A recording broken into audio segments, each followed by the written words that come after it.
नमुनाला आता आणखीन घराभर तेल न घालवता थेट विषयाकडे येतो.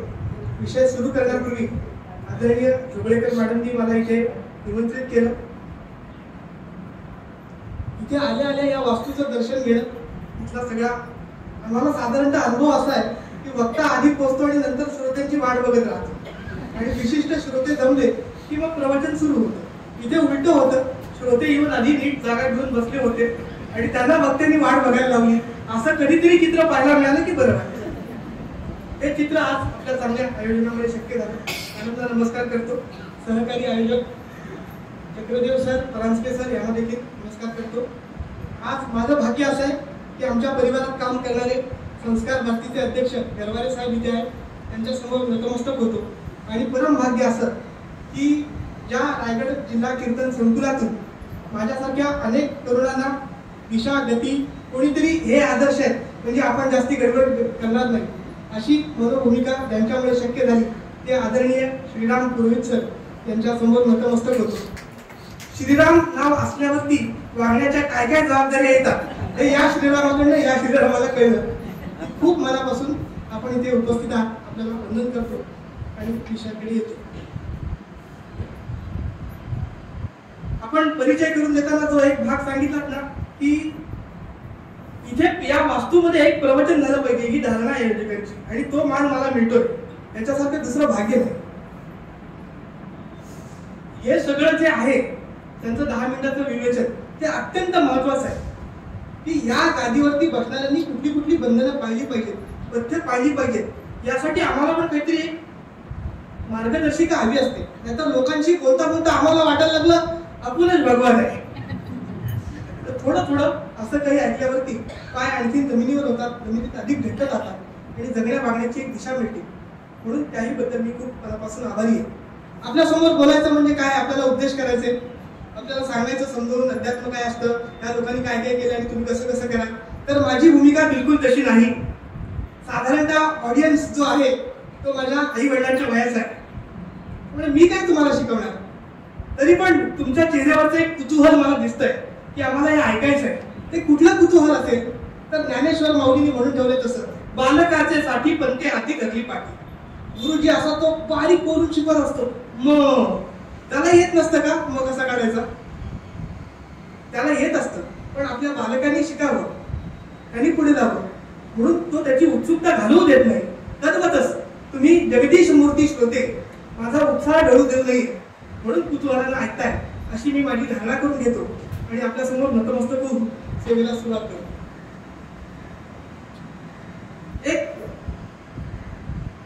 सुपर बॉल देऊन टाकतो सुरुवातीला की विवेकानंद असे असे थोर पुरुष होऊन गेले आणि आम्हाला आमच्या आयुष्यात तसं काही जमलं नाही. याचं काय कारण असावं. तर ज्येष्ठांना कदाचित शक्य नाही, एवढ्या कमी वयाचे असतील त्यांनी घरी जाऊन आईला विचारा की आई की माझा जन्म झाला तेव्हा तुला इंद्राचा ऐरावत वगैरे स्वप्नात दिसला होता का. 100च्या 99 घरी नाही असं उत्तर येईल. आणि मग सांगा की विवेकानंदांच्या आईला तसा तो दिसला होता म्हणून त्यांचं भविष्य इतकं उज्ज्वल निघालं. आम्ही नाही करू शकलो, आमचा दोष नाही, आमच्या आईने चांगली स्वप्नच बघितली नाही असं आपण बोलायला मोकळे. खरोखरच बंगालची अशी भूमी की जिथं काही चांगलं घडेल अशी बिलकुल अपेक्षा नाही. अगदी छोटं छोटं सांगतो तुम्हाला, पटकन समजेल असं की अफजल खानाचा नंतर शास्त्र खान चालून आला. शाहिस्त खानाची 4 बोटं कापली गेली. मग याचं डिमोशन करायचं तर भारतातली कुठली भूमी अशी आहे की डिमोशन वरती पाठवता येईल. इतका मागास प्रदेश कुठला आहे तर औरंगजेबाने शाहिस्त खानाला बंगालवरती पाठवलं. ही ओसाळ प्रदेश आहे. धर्म संस्कृती काही चांगलं याचं ते लवलेश नाही. तिथे जा त्या रेगिस्तानमध्ये एक प्रकारचे तिथे काय करायचं ते कर. दुर्दैवाने अनेक वर्ष बंगालच्या भूमीमध्ये काही सुपीक असं होत नव्हतं. काही होईल अशी आशा सुद्धा राहिली नव्हती. अशाच एका कालखंडामध्ये दिनांक 12 जानेवारी 1863 वडील आमच्या पेशाचे मालक या नाही व्यवसायानं वकील होते. ते थोडेसे आधुनिक विचारांचा प्रभाव असलेले होते. त्यांची आई ती मात्र अतिशय धार्मिक होती. तिची भगवान शंकरावरती प्रचंड श्रद्धा होती. त्यामुळे हे दाम्पत्याला पुत्र प्राप्ती झाल्यानंतर त्याचं नाव ठेवलं विवेकानंद. नरेंद्र. बरोबर आहे. तर बरोबर उत्तर आहे वीरेश्वर. वीरेश्वर हे मूळचं नाव पाळण्यात ठेवलेलं. आता ते बघा वचा ब करतात लोक बंगाल, तर वीरेश्वर होऊ शकतं. मग कसं की काही चांगलं नाव ठेवलं तरी कशी त्याची वाट लावायची हे आपल्याकडे व्यवस्थित कळतं. त्यामुळे माणसंच ना शेवटी 20 वर्ष खाली म्हणून काय वचा ब होतं, तसं घरातलं नाव झालं बिले. त्यामुळे सगळे बिले बिले अशी त्या लहान मुलाला हात मारतात. हे पाळण्यातलं नाव कौतुकाने बोलायचं बिले, आणि तुम्ही म्हणता ते नाव की सगळं जग कुठल्या नावाने ओळखतं, तर ते नाव नरेंद्र. ज्याचा पुढे स्वामी विवेकानंद झाला तो मुलगा किती सज्जन सरळ साधा लोभस असा असेल नाही की. इतिहास या प्रश्नाची काही वेगळी उत्तर देतो. बिलकुल इतका सरळ इतिहास नाही. द्वारपणा, मस्ती करणं, चेष्टा मस्करी करणं, सगळे गुण या मुलामध्ये अतिशय ठासून कुठून भरले होते. त्यामुळे अजूनही ऊड आणि मस्त्या करणारी मुलं दिसली तर निराश होऊ नका, चेहऱ्याला आठ्या पडू नका. यांच्यातही विवेकानंद निर्माण करू शकतो ही शक्ती पालकांनी आपल्यामध्ये आहे हे विसरता कामा नये. हा मुलगा हुडपणा करायचा, मस्त्या करायचा, भय भीती नावाचा कसला प्रकारच नाही. तो एक बघायचा. काय बघायचा तर आपल्या वडिलांना भरपूर मान आहे असं त्याला वाटायचं, पण त्याच्या मनात यायचं नाही माझ्या वडिलांपेक्षा एका व्यक्तीला जास्ती मान आहे. तर काय पद्धत होती त्या काळी, तर घोडागाडी वापरली जायची. तर वडील घोडागाडीतनं फिरायचे. वकील होते, पैसा भरपूर घरात येत होता, दूध दुग्ध चांगलं होतं, खायला प्यायला भरपूर होतं, राहण्याचं घर खूप छान होतं. तर साधारणपणे कोणी प्रतिष्ठित नागरिक असेल तर आपण थेट त्याला हात करत नाही ना, आपण थोडे संतोष. त्याच्या आजूबाजूला कोण त्याचा पीए सेक्रेटरी वगैरे कोण असेल तर त्याला हात करतो. आमदार साहेबांची गाडी दिसली तरी शक्यतो ड्रायव्हरला हात करतो. डायरेक्ट साहेबांचा मूड कसा असेल काय भरोसा. तर त्यावेळेला सुद्धा हे वकील साहेब स्वामीजींचे वडील जेव्हा गावातून फिरायचे तेव्हा जो घोडागाडी चालवणारा होता पुढचा सारथी, त्याला सगळेजण असा मुजरा करायचा. हा मुलगा बघायचा, अरे माझ्या वडिलांपेक्षा याला जास्ती लोक असं करतायत. त्यामुळे प्रत्येक घरातला एक कॉमन प्रश्न असतो, घराघरात विचारला जाणारा, मला रे मोठी पुढे तू काय होणार, प्रत्येक घरात विचारला जातो.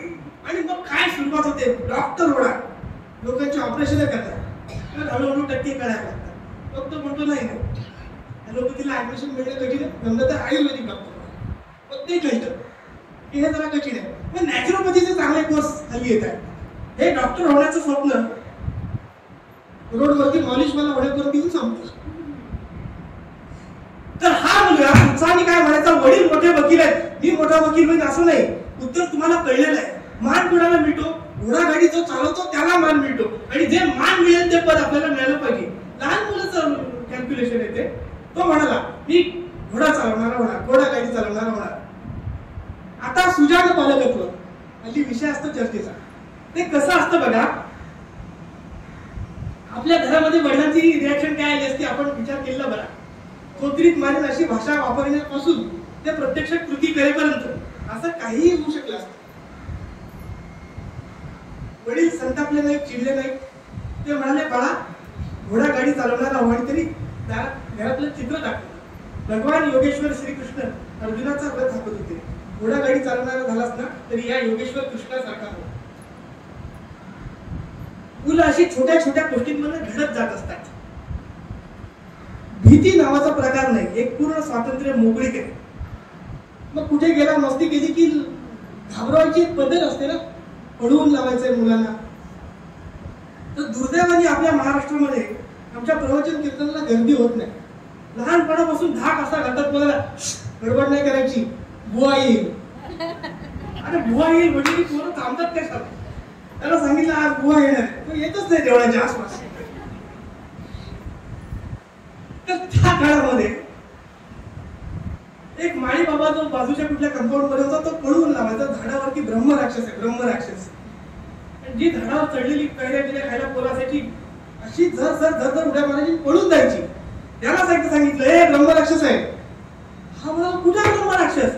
होती फांदी त्याच्यावरती चढला आणि दोन्ही पाय त्या फांद्यांमध्ये अडकवले आणि उलटा होऊन त्या माळ्याला विचारतो ब्रह्मराक्षस कुठं आहे? माळी बुवा कपाळावर हात मारतात. एक मोठा ब्रह्मराक्षस वरती बसलाय, दुसरा कशाला येतोय आता? तर साधी मराठीतली म्हणी आपल्याला शिकवते ब्रह्मराक्षस कुठे असतो? तर भीत्या पाठी ब्रह्मराक्षस. ज्याच्याकडे भीती नाही त्याच्या पाठी ब्रह्मराक्षस नाही. असा हा बालवयातला नरेंद्र.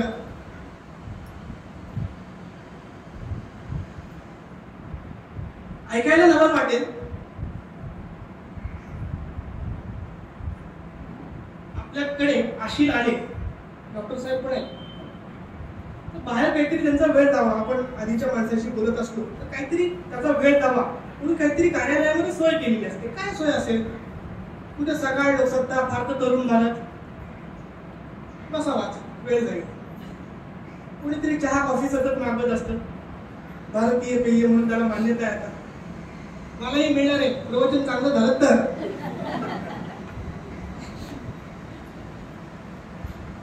या बंगालमध्ये पद्धत अशी की असा वेळ घालवायचा असेल तर चक्क हुक्का भरून ठेवलेला असायचा.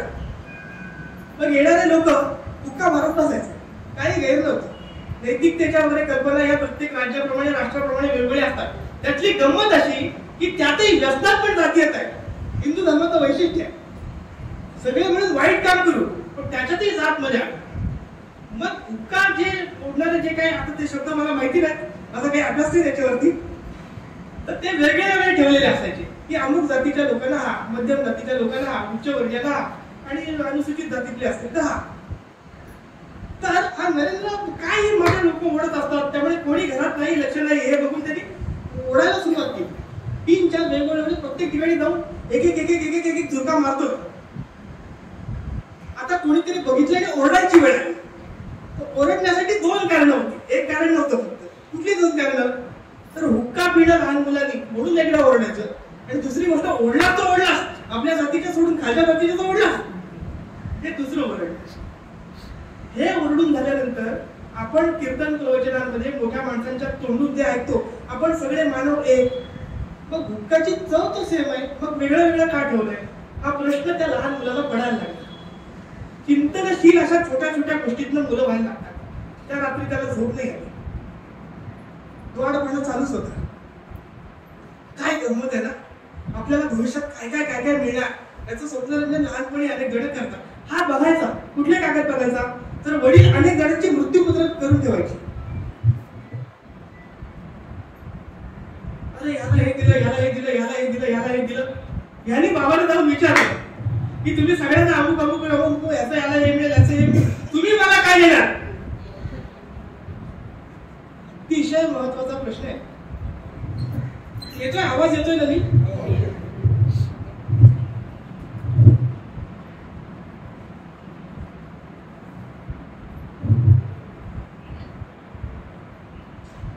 हा कठीण प्रश्न आहे.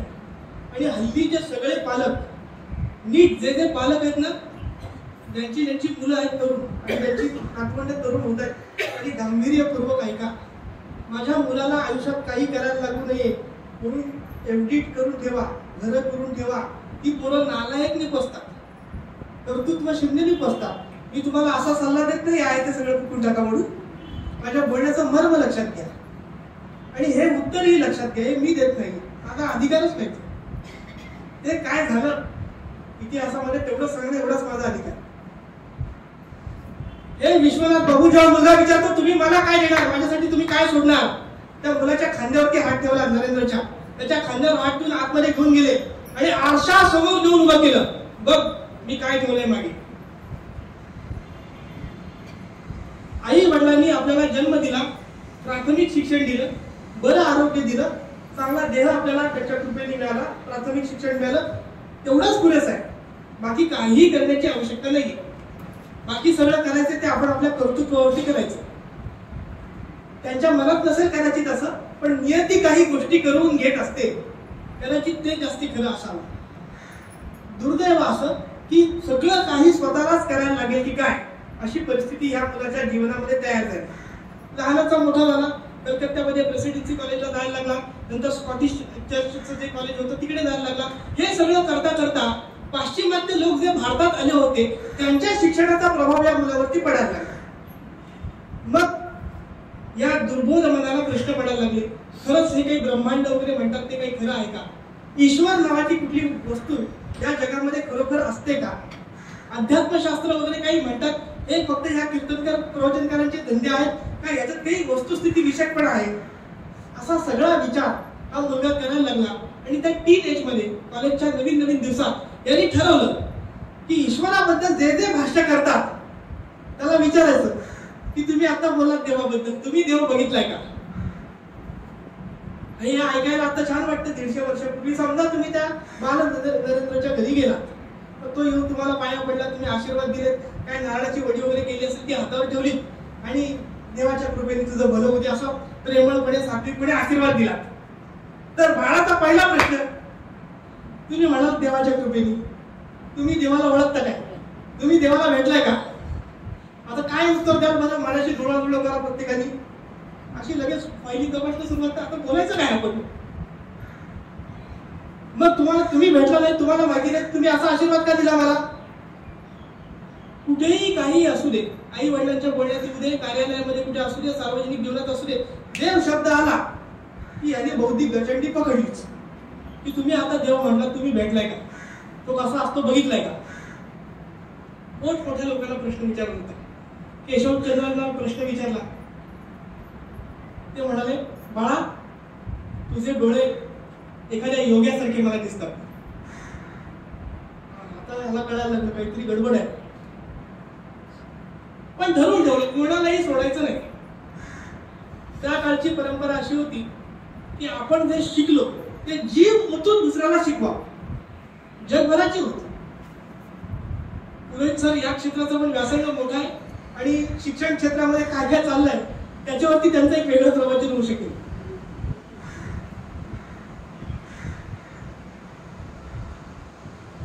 विल्यम हास्टिंग नावाचा शेक्सपियर वरती प्रचंड प्रेम असणारा प्राध्यापक विवेकानंदांना नरेंद्रला शिकवायला. ते अतिशय जीव ओतून तन्मयतेने इंग्रजी शिकवत असत. शेक्सपियर सांगायचे, वर्ड्सवर्थ सांगायचे. वर्ड्सवर्थची एक कविता होती एक्सकर्शन नावाची, ती त्यांनी खूप तन मन ओतून पूर्ण शिकवली. पूर्ण छान तास झाला, सगळेजण गुंग होऊन गेले. निसर्गाचं इतकं सुंदर वर्णन त्याच्यामध्ये आलं की शेवटी ते असे म्हणाले की असा मनमोहक निसर्ग म्हणजे ईश्वराचं रूपच भासतं. देव म्हणजे आणि कोणी वेगळा नाही. देव शब्द आला हात वर लगेच शंका. तुम्ही आता देव बोललात, पण खरा देव कसा असतो तुम्ही बघितलंय का? आता विकेट द्यायची वेळ प्राध्यापकाची नव्हती. आता विकेट द्यायची वेळ या बालकाची होती. आतापर्यंत कोणी नाही कोणी उलटी उत्तर द्यायची, अरे बाय तू अजून लहान आहेस. अरे देव काय ऍडल्ट गोष्ट आहे का? 18 वर्षाचं झाल्यावर कळेल, फक्त प्रौढांसाठी. तुम्हाला सांगता येत नाही इतकंच खरं आहे. त्यामुळे प्रत्येकाची उत्तरं ही न पटणारी होती. पटणारं उत्तर आणि होय मी देव पाहिलाय असं म्हणणारं उत्तर एकही नव्हतं. हा माणूस पहिल्यांदा बोलला, नाही तू म्हणतोस ते मला बरोबर आहे, मी देव पाहिलेला नाही, पण ज्यांनी निश्चितपणे देव पाहिलाय असा माणूस माझा चांगला परिचयाचा आहे. त्याच्याकडे जा, त्याच्याकडे तुला सगळ्या प्रश्नांची उत्तरं मिळतील. हा लहान मुलगा मस्तीखोर आहे आणि कोणाचं बालपण असं पटकन हिरवून घेऊ नये. आमच्या वाल्मिकी ऋषींनी गडबड केली, एका अध्यायामध्ये संपवून टाकलं रामायणामध्ये. बालपणच नाही रामायण. आम्ही मर्यादा पुरुषोत्तम होऊन राहिलो त्याच्यापर्यंत. कृष्णाचं बालपण कसं भरपूर मोठं असतं, त्यामुळे बालपण थोडंसं एन्जॉय पण करता आलं पाहिजे. म्हणून ह्या नरेंद्रला त्याच्या काही खोड्या करतोय तिकडे खोड्या करत राहू दे. आता आपण पलीकडच्या तीरावरती जाऊया. पलीकडच्या तीरावरती काय चित्र आहे? एक भगवे कपडे घातलेला माणूस, दाढीचे कुंट वाटलेले, अतिशय सामान्य म्हणावं तर व्यक्तिमत्व, पण अलौकिक तेज असतं चेहऱ्यावरती. एक बाई आपल्या लहान मुलाला घेऊन आली आणि या बाबाजीला सांगते ती काय करू या पोराचं, इतकं गुळ खोबरं खातं, गुळ खाल्ला की याचा घसा फुटतो.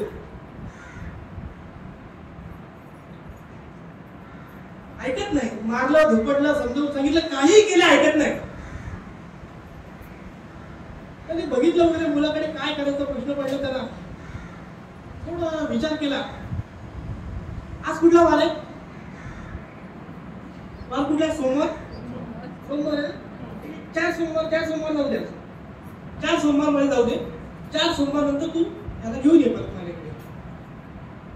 तर विचारला पाहिजे ना 4 सोमवार काय.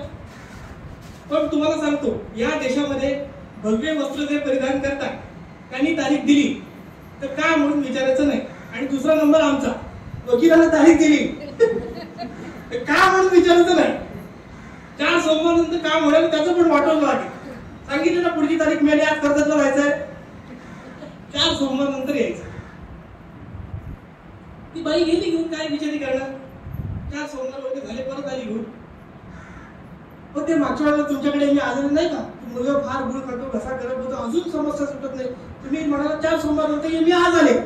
त्याला काहीतरी सांगायला समजलं. काही नाही हो, अतिशय मायेने आणि प्रेमाने असं डोक्यावर हात फिरवला. बाळा गुळ खाणं बंद करून टाका, गुळ खाऊ नको, ऐक माझा, असं थोडंसं समजून सांगितलं आणि म्हणाले जा घरी. ती बाई घरी निघून गेली. चमत्कार असा की त्या दिवसानंतर त्या बाळानं गुळ खाणं पूर्णपणे सोडून दिलं. अजिबात गुळ नाही खाल्ला. 15-20-25 दिवस झाल्यानंतर ती बाई परत आली, नतमस्तक झाली की अनेक महिन्यांपासूनची समस्या होती तुमच्या 2 वाक्यात संपून गेली. आणि भीतभीत, अशा माणसांची भीतभीत बोलायचं असतं. आणि आमच्या माणसांची पण रागावणार नसाल तर एक विचारू का की तुम्ही, मी पहिल्यांदा आले मग म्हणालात की 4 सोमवार नंतर ये, मी 4 सोमवार नंतर आले, मग तुम्ही त्याला फक्त डोक्यावरून हात फिरवलं आणि सांगितलं बाळा गुळ खाऊ नको. मग एवढंच सांगायचं होतं तर मी पहिल्यांदा आले तेव्हाच सांगायचं ना. आणि जे समोरचे गुरुजी उत्तर देतात ना ते प्रत्येकाने अंधकरणामध्ये साठवून ठेवायचं. सगळ्यांना माहिती असण्याची शक्यता आहे, बरोबर आहे. पण पहिल्यांदा तू जेव्हा आलीस तेव्हा काली मातेसमोर गुळ खोबऱ्याचा तो नैवेद्य दाखवला जातो, तो खाण्याचा मोह मला स्वतःला आवडता येत नव्हता. मलाही घशाला त्रास होतो तरी मी तो गुळ खायचो. मी स्वतः जी गोष्ट पाळत नाही त्याबद्दलचा उपदेश मी त्या मुलाला कसा करू शकतो. मी 4 सोमवार नंतर ये म्हणालो तेव्हा महिनाभर मी स्वतः गुळ खाणं पूर्णपणे बंद केलं आणि मग त्याला उपदेश केला. सिद्धीचं बळ आहे बोलण्याला. आणि याच अलौकिक माणसाला आपण रामकृष्ण परमहंस या नावाने ओळखतो. कितीतरी मोठी माणसं अशी लौकिकांनी मर्सिडीज घेऊन फिरणारी अशी हिंद होऊन त्यांच्या समोर यायची, त्यांची होऊन जायची. काय होतं त्यांच्याकडे? गदाधर चट्टोपाध्याय हे मूळचं नाव. शालेय शिक्षण घेतले असं म्हणतो ना, पोरग 5वीतनं जे पडून आलं ते परत माझ्या सुट्टीत आलं ते गेलंच नाही परत. लौकिक अर्थाला शिक्षण त्याच्यावर काही फार जास्ती नाही. लहान वयातच लग्न झालेलं. त्यांच्या पत्नीचं नाव आपल्याला सगळ्यांना माहिती आहे, शारदा देवी. मुद्दामून तुम्हाला ऐकायला आश्चर्य वाटेल पण बालविवाहाची पद्धत होती. पण हिंदू अध्यात्म मानणारे जे लोक होते त्यांची परिपक्वता घ्या. कुठलीही मोठी चळवळ सुरू होण्यापूर्वी जेव्हा यांना समजायला लागलं तेव्हा शारदाबाईला हे म्हणतात कसे की तुला आणि मला कळत तळतं अशा वयामध्ये कोणीतरी आपलं लग्न लावून दिलं, पण मला संसार करायचा नाही, मला आध्यात्मिक वाटेवरती चालायचंय. त्याच्यामुळे तुला जर माझ्या विवाह बंधनातून मुक्त व्हायचं असेल तर तू तुझा निर्णय घेऊ शकतेस. कुठलीही विद्रोही परंपरा सुरू होण्यापूर्वी हिंदू धर्माचं जे पालन करणारे होते त्यांच्यामध्ये ही परिपक्वता होती. मग समोरला काय म्हणणार, अरे बरं झालं यांनी सांगितलं सुटले मी. हा देश अशा शारदा मातांचा नाही, हा देश कोणाचा आहे? अरे निरोप कसला माझा घेता, जेथे राघव तेथे सीता. ब्रह्मदेवाने गाठ मारली तेव्हा असं कसं म्हणता. आता वैराग्य पत्करलं, अध्यात्म केलं तरी आपण दोघं मिळून करू. आता मी काही कुठे जात नसते. असे हे रामकृष्ण आणि शारदा माता. गिरीश नावाचा, गिरीश घोष, आजही तुम्ही गुगल वगैरे सर्च करून बघा. बंगाली स्टेजवरचा एक प्रसिद्ध कलाकार, नाटककार म्हणून त्यांच्या नावाला मान्यता आहे. त्याला थोडंसं व्यसन लागलेलं, दारू प्यायचा, हुक्का वगैरे ओढणं, ड्रग्ज आजच्या काळात म्हणतो आपण ते सेवन करणं, हे सगळं सुरू झालं होतं. यायचा काही वेळी बराडायचा याची आशा असायची. प्रेम, भयंकर प्रेम, आत्मीयता रामकृष्णांबद्दल. इतकं वाह्यातपणे बोलायचं, काय काय खाऊन पिऊन यायचं. याला वाटायचं की रामकृष्णानं मला लाट मारून हाकलला पाहिजे, अपेक्षा घेऊनच यायचं, माझी लायकीच ती आहे. आणि समोरनं तसं काही होतच नाही. समोरनं जीव लावलाय. शेवटी एक दिवस न राहून बोला, तुम्ही मला मारत तुडवत का नाही. मी रोज येतो, वाटेल ते म्हणतो की कधीतरी तुम्हाला राग येईल आणि काहीतरी तुम्ही मला उलट सुलट बोला. का बाळा, का असं का, काय तुला असं का म्हणणे. नाही, मी एवढं नशा पाणी करतो, असं काय काय आपू वगैरे घेतो, तुम्हाला राग नाही येत. भोक्सा भोक्षी रडला. आणि शेवटी म्हणतो कसा की मला इच्छा तर आहे याच्यातनं बाहेर यायची, पण मला ते सेवन केल्याशिवाय चैन पडत नाही. रामकृष्ण उत्तर देतात की काही बंद करू नकोस. जेव्हा गप्पा चालू होत्या तेव्हा खडू समोर पडलेला होता. तो खडू दाखवला. तू जे काय आपू घेतोस ना, ही एवढी मात्र आहे, तेवढा आपू घ्यायचा, त्याला वंदन करायचं, त्याला म्हणायचं तू माझा श्रीकृष्ण आहेस. अतिशय भक्तिभावाने म्हणायचं तू श्रीकृष्ण आहेस, तो श्रीकृष्ण तू ग्रहण करायचंस. फक्त एक कर, त्या खडू थोडा थोडा आपण लिहिला की दिसतो ना, थोडा थोडा कमी होत जातो खडू. तसं तुझं ते घेणं पण थोडं थोडं कमी झालं पाहिजे. आणि घेताना श्रद्धा असली पाहिजे की तू माझा श्रीकृष्ण आहेस. मी काही अंमली पदार्थ नशापाणीवाला काही घेत नाही, मी श्रीकृष्ण घेतो. कामाला लागला. काही काळ गेल्यानंतर स्वतः आला. आता प्रकृती जरा नीट दिसायला लागली होती. डोळे बरे झालेले, गाल एकदम खप्पड येते वर आलेले. ते म्हणाले, अगदी नतमस्तक झाले आणि म्हणाले की माझं व्यसन आता सुटायला लागलं. कसं सुटायला लागलं तर तो उत्तर देतो की जर त्याला श्रीकृष्ण समजायला लागला तर माझा श्रीकृष्ण माझ्या आयुष्याचं वाटोळं करणार नाही. श्रीकृष्ण मला भेटायला आला तर या व्यसनाच्या आपूच्या रूपात येऊन भेटणार नाही. त्याला भेटण्याची अनेक चांगली रूप आहेत. हे रूप सोडून मला त्या रूपाकडे गेलं पाहिजे. त्याचा साक्षात्कार मला झाला. आधुनिक व्यसनमुक्ती केंद्र चालवणारे 2025 पर्यंत त्यांना जाऊन विचारा की ज्याला व्यसनमुक्ती करायची आहे त्याच्याशी नीट प्रेमाने वागायला लागतं. हाडहूड केली, बंधनं काढली तर त्याचं व्यसन सुटत नाही. आणि दारू बिरू पिणारा असला तरी एकदम दारू एका दिवसात बंद करून चालत नाही, तर ती टप्प्याटप्प्याने थोडी थोडी कमी करून बंद करायला लागते. आधुनिक विज्ञानाने जरी सिद्ध केलं ते 150 वर्षापूर्वी रामकृष्णांना त्यांचं शिक्षण 2री-3री पर्यंत होतं. त्या माणसाला हे शिक्षण आलं कुठून? म्हणून विठ्ठल रखमाई पुढे नतमस्तक होणं, याच्या पलीकडे आपल्या हातात काही उरत नाही, हे लक्षात घेतलं पाहिजे. त्याला ईश्वरीय का म्हणायचं, त्यांची प्रवचन कीर्तन काय गायची, त्याची ही कारण आहे.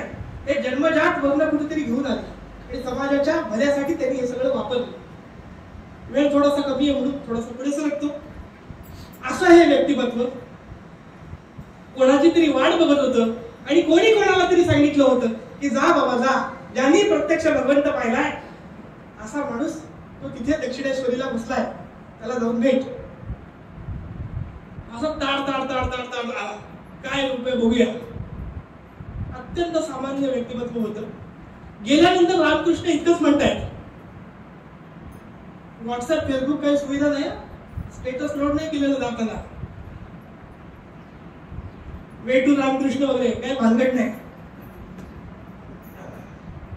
कळलं कुठून? हा मुलगा मला भेटायला येणार. ये ना बाळ, किती उशीर केलास, मी तुझी वाट बघतोय केव्हाची. विवेकानंद पण काय कमी नाही माणूस. नरेंद्र आहे तो एकदम, तो त्यांनी काही असं लगेच अरे तुम्हाला कसं कळलं, बिलकुल नाही. त्याला असं वाटलं की आमचा प्राध्यापक शहाणा आहे फक्त, त्यांनी कोणाकडे तरी निरोप पाठवला असेल, त्याला कुठलं काढायला. त्यामुळे बौद्धिक दृष्ट्या काही प्रभावित झाला नाही, पण व्यक्तिमत्वाचं ते चारित्र्य संपन्न माणूस असतो, नीतिवान माणूस असतो, त्याच्या चारित्र्याचा प्रभाव सगळ्यांवरती पडत असतो. त्या छोट्या नरेंद्रला वाटायला लागला, कॉलेजमधील नरेंद्रला, की याच्याकडे आलं पाहिजे, यांना भेटलं पाहिजे. तो बौद्धिक दृष्ट्या काही त्यांना आपलंसं केलं नव्हतं, पण या माणसाचा सहवास लाभला पाहिजे असं त्याला वाटायला लागलं. तो प्रवचन वगैरे कीर्तन वगैरे त्यांची मन लावून ऐकायचं, हे काय काय सांगतायत, आणि लक्षपूर्वक त्याचं लक्ष असायचं की हा वागतोय पण तसा का. रामदास स्वामींनी म्हणून ठेवलंय ना, ऐसे गुरु अडक्याचे. गुरु तपासून घेतला पाहिजे. प्रश्न विचारणारा हिंदू धर्म मान्यता देतो, कधीच विरोध नाही करत. एक दिवस त्यांनी प्रवचनामध्ये सांगितलं की पैसा आहे ना तो मला सहन नाही होत, कोणी मला धन देईल तर त्याचा चटका बसतो, मला चटका बसतो. काय आता बघूया, इथे येऊन आतमध्ये बसायची गादी असते, हळूच तिकडे आला काही पैशात होते स्वतःकडे, ते गादी कधी सरकून ठेवली, चटका कसा बसतो बघूया. आणि खरोखर इतिहासामध्ये नोंद आहे त्याची की रामकृष्ण तिथे आले, छटकन मांडीवर घेतली. ह्याला हळूहळू हळू कळायला लागले. अद्वैत तत्वज्ञान सांगायचे सगळ्यांना समजून छानपैकी की कसं हे सगळं अख्खं विश्व एक आहे. हा पोरगा इतका उघड होता की चेष्टा करायचा, सगळ्याची चेष्टा करायचा, मित्रमंडळी गोळा करायचा आणि कसा गुरु सांगतो आपला काही बोलत असतो असं वगैरे सांगायचा. याच रामकृष्णांचा एक शिष्य होता प्रताप नावाचा. तो त्याला ते इंटरेस्ट एकदम अद्वैत वेदांत वगैरे सगळ्यात एकच चैतन्य बघलं, गुरुनी कसं आपल्याला छान समजावून सांगितलं असं वगैरे सांगत होता. हा नरेंद्र छोटा मजा करतोय त्याची, म्हणजे सगळीकडे सगळे आपण एकच, जीव एक, तुमच्यात जे परब्रह्म आहे तेच माझ्यात आहे, ते त्यांच्यात आहे असं तुझं म्हणणं आहे. तर रस्त्यावर एक गाढव चाललं होतं, त्यांनी जोक केला की त्या गाढवाच्या मध्ये आणि तुझ्यामधला आत्मा एक असेल, माझा आत्मा तुमच्यासारखा नाही, माझा स्पेशल आहे, असं पण खो खो खो खो असायला लागलं. रामकृष्ण लांबून जाताना दिसले, आपण केलेला जोक त्यांना जाऊन स्वतः सांगितला आणि स्वतः हसला.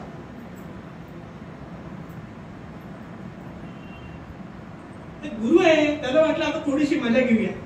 तुला काय वाटतं सगळे एक नाही का? फक्त डोक्यावरती हात ठेवला, सगळं विश्व ते एकमेकात मिसळायला लागलं. त्याला सहन नाही झालं, ते सगळं एकात एक मिसळलं जाते अशी अनुभूती पहिल्यांदा घेत होता. हात झटकून दिला, काय करताय तुम्ही, हात दूर करून टाकला. अशा एका मागून एक घटना घडत होत्या.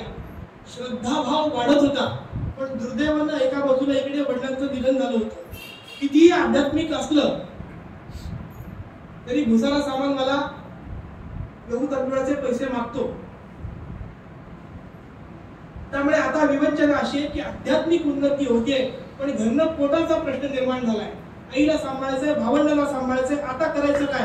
आध्यात्मिक तर मी होतोय, हे सगळं शिकण्याचा प्रयत्न करतोय, पण माझं पोट भरत नाही, माझ्या शरीराची मनमन होते, मी आता काय करू? मग एक दिवस असा टाण टाण टाण टाण म्हणायला लागला. हो काय म्हणता, देव तुम्हाला भेटतो, देवी तुम्हाला भेटते असं म्हणता ना, एवढी सिद्धी तुमच्याकडे आहे ना, मला जास्ती काही नको, माझी काहीतरी सोय लावा, मला एखादी नोकरी बघून द्या. अर्थ हा कशी गुरुला गेली आतमध्ये, तुला नोकरी पाहिजे ना, माझ्याकडे काय मागतोस, देवीकडे जाऊन माग. देवीकडे मला देवी देईल नोकरी, आणि जा दक्षिणेश्वरीकडे जा, ती भेटेल तुला, माग तिच्याकडे नोकरी मागून घे. कथा असं सांगते की दांड दांड दांड दांड दांड पावलं टाकत आतमध्ये गेला. वास्तूचं जे एक पावित्र्य असतं ना, ते माणसाच्या चित्तवृत्ती बदलतं. तुम्ही कुठल्या स्थानावरती जाता ह्याला त्यासाठी महत्व आहे. तीर्थस्थान आपण काय करायची, चांगल्या ठिकाणी काय जायचं, चित्तवृत्ती कशा पालटतात. टाण टाण टाण माठा भडकले, नोकरी फक्त डोक्यात आहे. आणि बघा कधी म्हणजे बैलगाडीचा एखादा चाक असं मोठं गुंतून पडलं, बराच वेळ तो रेटा मारतोय जोरात, निघू दे बाहेर. ईश्वर प्रसन्न काय पाहिजे, जरा चाक वर काढून दे ना, डोक्यात ते खेळत असतं ना. ईश्वर प्रसन्न झालं तरी अपेक्षा एवढी चाक वर येऊ दे, नोकरी डोक्यात आहे फक्त. अशा स्थितीत ताण ताण ताण ताण करत आतमध्ये गेला. इतिहास असं सांगतो, दक्षिणेश्वरी माता स्वतः सदेह रूपाने प्रकट झाली. मूर्तिमंत तेज असं त्या गाभाऱ्यामध्ये दिसायला लागलं. आता काही मागण्याची वेळ होती आणि नकळतपणे शब्द बाहेर आले, हे देवी ज्ञान दे, भक्ती दे, विवेक दे, वैराग्य दे. देवी अंतर्धान पावली, घामा घूम होऊन बाहेर आला. हे बसलेत बाहेर, काय रे झालं काय नोकरीचं काम? हा एकदम असा घाम पुसतोय. नोकरी मागायची राहिली की, नोकरी मागायची राहूनच गेली. काय करायचं आता? परत जा, परत परत देवी भेटेल भेटेल जाऊन तर बघ. पुन्हा गेला, पुन्हा सदेह दर्शन. काय पाहिजे बाळा तुला? काही गोष्टी, काही स्क्रिप्ट बोलवता धनी तो वरती बसलाय. काय पाहिजे बाळा तुला? ज्ञान दे, भक्ती दे, विवेक दे, वैराग्य दे. याच्याशिवाय दुसरं काहीच बाहेर पडलं नाही. असं 3 वेळा झाल्यानंतर आता रामकृष्ण म्हणतात, बाळा, तुझा जन्म कशासाठी आहे तुला कळतंय का? वेगवेगळ्या सिद्धी येत होत्या, त्यात एक सिद्धी अशी यायला लागलेली की आपण स्वतः स्थिर राहावं आणि आपला आत्मा बाहेर काढता यावा. हे जीवन म्हणजे सगळं माया आहे. त्या मायेच्या आपण बाहेर आलो पाहिजे. माया सगळं विळंकृत करते. कसली प्रवचन तुमची माया मोह तुम्ही सगळं करता. आपल्या लोकांना या सगळ्या गोष्टीचा अर्थच कळत नाही. विज्ञान आहे, शाश्वत असं विज्ञानच आहे. विज्ञानाच्या पलीकडे काहीही नाही. अध्यात्म कधीच विज्ञानाला तिरंजनी देत नाही. ते विज्ञाननिष्ठच असतं. मायेचं आवरण म्हणजे काय माहितीये का? की काही गोष्टी जाणून घ्यायची मानवी इंद्रियांची क्षमता कमी असते. त्याच्या पलीकडे जाणं म्हणजे सिद्धी प्राप्त करणे. सोपं करून सांगू, एकदम सोपं करून सांगतो की मी माईक वरती बोलतोय, तुम्हाला आवाज ऐकू येतो. याचं काही डेसिबल्स असतील. आवाजाचं मापन आपण डेसिबल मध्ये करतो. किती डेसिबल आवाज असेल? 40 असेल, 50 असेल, 60 असेल, बरोबर आहे. माणसाच्या कान नावाची जी इंद्रियांची क्षमता आहे ना, ती तो 10 डेसिबलच्या खालचा ऐकू शकणार नाही. आणि हा आवाज खूप मोठा केला तरी तुमच्या कानाकडनं मेंदूपर्यंत जाईल तो 100 डेसिबल्स, त्याच्या वर जाणार नाही. 150 डेसिबल आवाज असेल तर तो कदाचित कुत्र्याला ऐकायला येत असेल आणि ते फटाका वाजला की घाबरून जाम आत पडून जातो. खूप मोठा आवाज आहे तो ऐकू शकतो. आपण त्याच्या एका विशिष्ट पातळीच्या वरचा आवाज आपण ऐकू शकत नाही. पाण्याचा एक कुठेतरी नट गळतोय, 10 डेसिबलच्या खाली आवाज आहे, तुम्हाला आणि मला ऐकू येत नाहीये. कुठला तरी एक जीव असा आहे की त्याला त्या आवाजाचा सुद्धा त्रास होतो. इतका मोठा आवाज त्याला तो वाटतोय. म्हणजे 5 डेसिबलचा आवाज असतो ना, 150 डेसिबलचा पण आवाज असतो ना, तो तुम्हाला आणि मला ऐकू न येणं हे भगवंताने आपल्या भोवती घातलेलं मायेचं आवरण. ते पार करण्याची शक्ती या साधू महात्म्यांनी मिळवली. हे आपण नीट समजून लक्षात घेतलं पाहिजे. हा मुलगा देहाच्या पलीकडे जाऊन काहीतरी शिकू पाहत होता, पण गुरुनं एक किल्ली अशी लावून टाकली की बाळा, आत्मानंदामध्ये रममाण होण्यासाठी तुला हा देह आणि हा जन्म नाही दिलेला. तुझी ही जी काही विद्या सिद्धी तू शिकू पाहतोयस ना, त्याला मी आता टाळं लावतोय. आता तुला पुन्हा असं करता येणार नाही. राष्ट्राच्या उद्धारासाठी तुझा हा जन्म आहे. त्याच्यामुळे तुझा अंतकाळ जेव्हा जवळ येईल तेव्हाच तुला पुन्हा या सिद्धीचं स्मरण होईल. तेव्हा हे टाळं मायेचं आपोआप उघडलेलं असेल हे लक्षात घे आणि आपल्या हिंदू धर्माचं जागरण जगभर कर. असे अनेक आशीर्वाद दिले.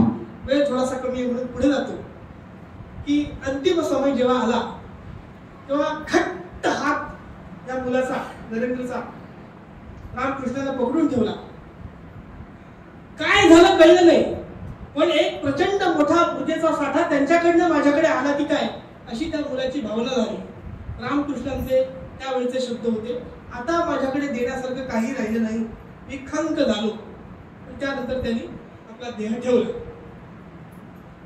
अशा सगळ्या सिद्धी प्राप्त झाल्या. मग आम्ही पण आता जप जाप वगैरे काय काय करायला सुरुवात करतो आणि सगळं आम्हाला जग आमच्या पायाशी लोळून घेईल असं होतं का? असं बिलकुल होत नसतं. थोर पुरुषांची चरित्र काही असं आपल्याला सांगत नाही. झालं असं की रामकृष्णानंतर वारसदार म्हणून जरी मान्यता मिळत असली, सगळेजण स्वीकारायला तयार असले, तरी सुद्धा निश्चित अशी काही वाट सापडत नव्हती. थोडस भविष्यात जाऊन सांगतो. पुढचं उदाहरण नंतरच्या काळात घडलेलं की महात्मा गांधी अशा फॉर्मात आले आणि म्हणाले मला या राष्ट्राची, भारत मातेची सेवा करायची. त्यांचे गुरु होते नामदार गोपाळकृष्ण गोखले. ते म्हणाले ज्या राष्ट्राची सेवा करायची ते राष्ट्र तुला माहितीये का? म्हणजे अख्खा देश फिरलाय का? लोक कसे आहेत, प्रजाजन कसे आहेत, ते राहतात कसे, खातात काय, भाषा कुठली बोलतात, भूगोल कसा आहे त्या भागातला, हे सगळं तुला माहितीये का? हे तुला माहितीच नसेल तर या सगळ्यांची सेवा तू कशी करणार? म्हणून पहिल्यांदा तू भारत यात्रा कर. हे नंतर घडलेलं. विवेकानंदांना हे वर्ण कळलं. त्यांनी स्वतःहून सांगून टाकलं की आता इथून बाहेर पडलं पाहिजे आणि देशभर फिरलं पाहिजे. देश काय तो समजून घेतला पाहिजे.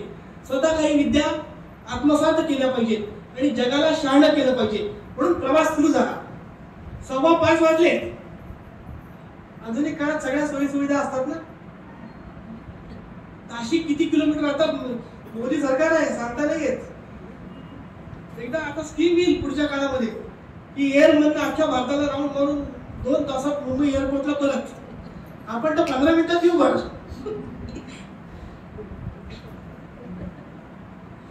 चला प्रवास सुरू झाला.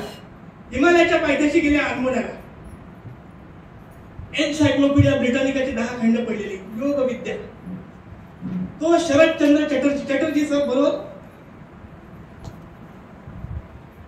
तो म्हणाला गावाला आपला आलाय, त्याला जरा आदरातिथ्य वगैरे करूया. तो म्हणाला बसा बाहेर दिवाणखान्यामध्ये बसा, छानपैकी स्वयंपाक वगैरे करतो. आत गेला. तास दीड तास लागला असेल बाहेर आला. नाही स्वामीजी तुम्ही कंटाळला असाल. नाही नाही कंटाळलो काय, तुझ्याकडे 10 खंड आहेत ना, 4था खंड झाला वाचू जाता. किती गावाला असला आणि किती आध्यात्मिक असला, काय थापा मारताय राव. 1-1.5 तासात 4 खंड तुमचे वाचून झाले. हे म्हणतात कसे, तुला संशय वाटतोय का, 4 पैकी कुठलंही पुस्तक घ्यायचं, कुठलाही पान उघडायचं आणि प्रश्न विचारायचा. आणि प्रयोग म्हणून त्यांनी लिहून ठेवलेल्या आठवणी आहेत ती करून बघितलं. स्वामीजींनी त्याची बरोबर उत्तरं दिली. ते म्हणतात हा कुठलाही चमत्कार नाही, हे योग सामर्थ्य आहे. योग नीट आत्मसात केला पाहिजे. आपण योगापासून सुरुवात करतो. कसं करायचं आपल्याला. मुद्दा मग पुढे जाऊन सांगतो की पूरक प्रसंग म्हणून. हे झालं वाचनाचं. अमेरिकेत होते ना, तर अमेरिकेत त्या काळच्या अमेरिकेत असा एक खेळ होता. हल्ली सगळीकडे एकच खेळ आहे, वैश्विक खेळ आहे, जग अपवाद नाही त्याला. त्या काळी अमेरिकेमध्ये पाऊस वगैरे झाला की पोरं काय करायची, तर झरा जो वाहतो त्याच्यात वरती कोणीतरी जायचं आणि अशी टरफलं शेंगा वगैरे असतात त्याची वरनं त्या पाण्यामध्ये टाकायची आणि एअर गन घेऊन ती जशी जशी खाली येते छर्रे भरायची, खाय खाय उडवायची. हे आपल्या पारंपरिक वेशामध्ये फेटा बिटा लावलेला भगवी वस्त्र वगैरे फिरत होते. ती पोरं खेळ खेळतात, सगळी तगी पोरं अमेरिकन्स. त्यांनी बघितलं एकाच नेम बसत ते शपथ सगळे छर्रे वाया जात होते. हे फिदी फिदी करून असले स्वभाव ना मुळचा लहानपणाचा. भगवे वस्त्र आली म्हणून थोडा बदलतो. फिदी फिदी हसतात ते.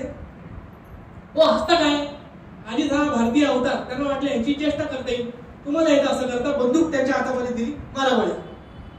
इतिहासात या मधचं काही नाही. ती 4 साल खाली आली, खाड खाड खाड खाड चारी उडवतो.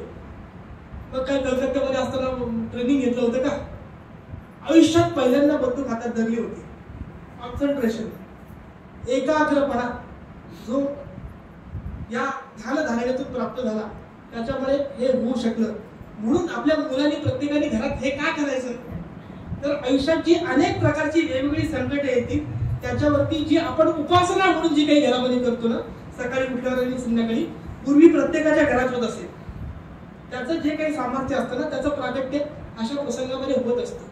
आपण ते बाळगून बिनकामाचं काय शुभम करते म्हणून कोणाचं बरं झालंय असं म्हणून सगळं बंद केलं. कशाला नकारात्मक व्हायचं. आजच्या दिवसापासून सुरू करू. प्रत्येकाच्या घरात आपल्या सुरू झालं. दीप असे दीप लगा त्याच्या कथा बघा. थोडस आता आणखीन पुढे होऊया. हिमालयाच्या पायथ्याकडनं काशीला गेले. काशीला एक छानसा प्रसंग घडला. विश्वेश्वराचं दर्शन, भरपूर देवळं सगळीकडे फिरत होते.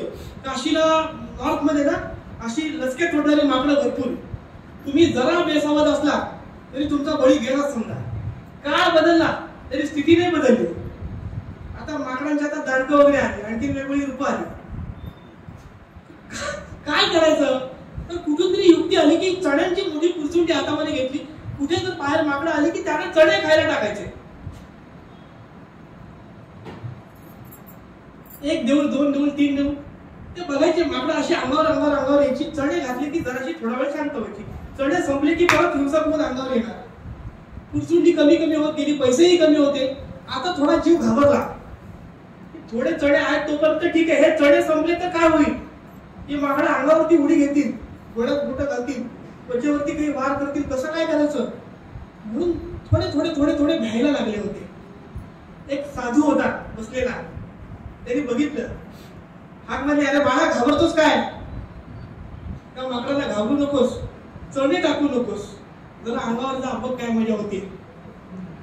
विश्वेश्वराचं दर्शन घेऊन बाहेर आले. चणे हातातले संपले होते. माकडा अशी पीठ काढत आली मागे, ओरबडून टाकते की काय, कॅप्टन मागे फिरले. असे 4 पावलं दाण दाण चालत गेले. माकडाला भीती वाटली, झालं काय एकदम. अल्पसंख्याक आयोग, अमुक जात समूह, शांतता प्रिय धर्म, 3% पाहिजे, 5% पाहिजे, 10% पाहिजे. भारत मातेचे किती रस्ते तोडणार? कधीतरी या देशानं संघटित होऊन विवेकानंदांचा आदर्श घेऊन म्हटलं पाहिजे, आता तुमचे चणे बंद, हातापायात बेड्या घालून आत नाही टाकत, हे तुमचं नशीब समजा. विवेकानंदांचे वारस होता मी. चणे टाकणं बंद केलं, तशी माकडं सुद्धा पळाली आयुष्यभरासाठी आणि भारतवर्षासाठी एक मोठा आदर्श देऊन गेली. प्रवास पुढे पुढे पुढे पुढे चालू होता. राजस्थानमध्ये आले. खेत्रीचे महाराज परदेशातून शिकून आले होते, ज्ञानी होते, पंडित होते, पण विलायती बाळग आली होती. ईश्वर कसा असतो, कुठे असतो, काय असतो, त्याच्या वेगळ्या कल्पना होत्या. ईश्वर मान्य आहे, पण ते लोक म्हणतात तसा निर्गुण निराकार आपल्या समोर जो उभा आहे ना विठ्ठल रखुमाईच्या रूपाने, तो काही पटत नव्हता. काय अरे ईश्वर थोडी असं मूर्तीमध्ये वगैरे असतो. रामकृष्णाकडनं बेसिक असं पक्क तयार झालं होतं ना, त्यांना पण छोडून बघितलेलं लहानपणी. हवा सगळीकडे असते, पण अलिबाग पासून गाडीने यायचं असेल तर ती गाडीच्या चाकातच असली पाहिजे. स्थानाला महत्व आहे. हवा सगळीकडे असते, गाडीच्या चाकात गेली तर चालते, डोक्यात जाऊन चालत नाही. स्थान काय त्याला महत्व आहे. तर देव यत्र तत्र सर्वत्र आहे. थोडं उपासना करायची वेळ येईल तेव्हा त्याला आम्ही गाभाऱ्यात सुद्धा बघतो ना. हे खेत्रीचे महाराज असं प्रवचन देत होते की देव सगळीकडे असतो, मग तुम्ही मूर्ती पूजा वगैरे करताय, सगळं थोतांड. चांगल्या गप्पा चालू होत्या. यांचं मत परिवर्तन करणं देखील आवश्यक होतं. कुसुमाग्रजांनी लिहून ठेवलंय, आपल्या सगळ्या सज्जन लोकांसाठी लिहून ठेवलंय, आपल्या सगळ्यांसाठी. आपण सज्जन लोक, सुजन असा आपण कुजन मातता, हातार हातामध्ये धरा. तुम्ही सज्जन आहात ठीक आहे, पण जेव्हा दुर्जन मागतील ना तेव्हा हत्यार हातामध्ये धरा. आम्ही हत्यार धरायला काही घाबरत नाही, पण आपला डिफेन्स काय असतो की बरं नाही ना दिसत. म्हणून कुसुमाग्रज पुढच्या ओळीमध्ये म्हणतात, सुजन असा आपण कुजन मातता, हत्यार हातामध्ये धरा. सौजन्याच्या बुरख्याखाली शेपूट घालून पळू नका. सौजन्याला वाईट दिसतं, अरे एवढा मोठा महाराजा याला कुठे उलट बोलायचं, असा विचार स्वामीजींनी नाही केला. ते म्हणाले ठीक आहे, तुम्ही असं म्हणता काय, तो फोटो दिसतो तो कोणाचा आहे, प्रतिमा कोणाची येते. ते महाराजांच्या आजोबांची प्रतिमा होती, तो सेना जो होता प्रधान, तो असा लवण वगैरे त्यांच्या महाराजांचे पितामह आहे. होय काय, आणि खाली आहे हात वगैरे करत खाली आहे. हा असा टोन वगैरे बघून शिपाई वगैरे पाठवून धक्काबुक्की करून बाहेर घालून दिला असता. भगवे वेश धारण केलेला संन्यासी आहे म्हणून विवेकानंद तेवढं करू शकत होते. ते महाराज म्हणतात ते जरा 2 सेवक वगैरे आले, पहिला नमस्कार वगैरे केला फोटोला. अगदी दोघांनी तो शांतपणे अगदी नीट जितका आदरपूर्वक आणता येईल गणपती बाप्पा ज्या पद्धतीने आपण पवित्र भावनेने आणतो तशी त्या महाराजांच्या आजोबांची प्रतिमा आणली गेली. काय करायचं आता, त्या काय खाली टाका समोर, आडवी करा प्रतिमा. अरे बापरे बाप, दुसरा कोणी असता तर फाशीची ऑर्डर निघाली असते नक्की. हा सांगतोय माणूस, खाली ठेवली गेली जमिनीवरती आडवी. आता महाराज तुमका त्याच्यावर तुमका हेच पुढे म्हणतात काय आहे, फोटोची फ्रेम आहे, कागद आहे, काही रंग आहे, काय दुसरं तुका त्याच्यावर. पण प्रधान शेवटी अतिशय संयतपणे बोलले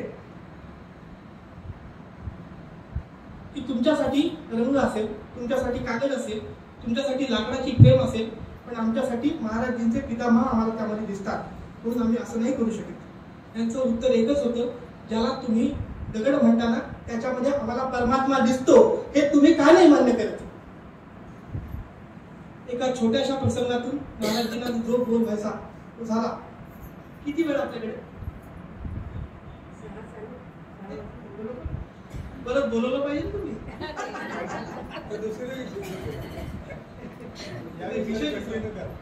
चालेल ना, ऐकायचंय ना, आवाज कसा आहे त्याच्याबरोबर. सियावर प्रभू रामचंद्र की जय. नाही ना, असा नाही आवाज.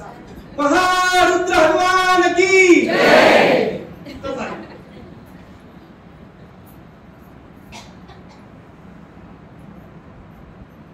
खेत्रीच्या महाराजांकडनं त्यांचा भेट घेऊन पुढे पोरबंदरकडे आले. इथे वेदांचा आणि वेदांताचा चांगल्यापैकी अभ्यास केला.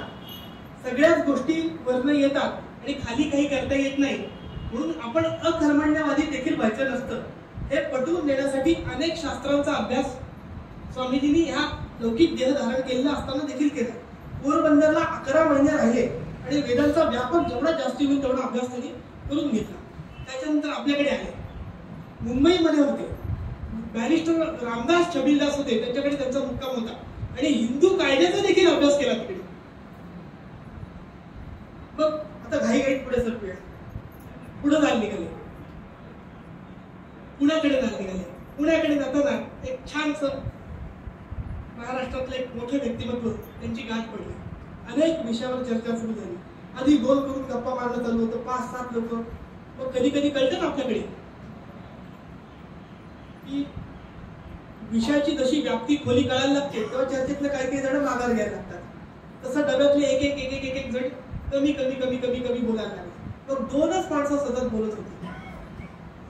त्यांचा वेदांचा दोघांचाही अभ्यास आणि त्या दोघांचंही इंग्रजी अख्खा डबा गपचूप बसलेला, ऐकत बसलेला.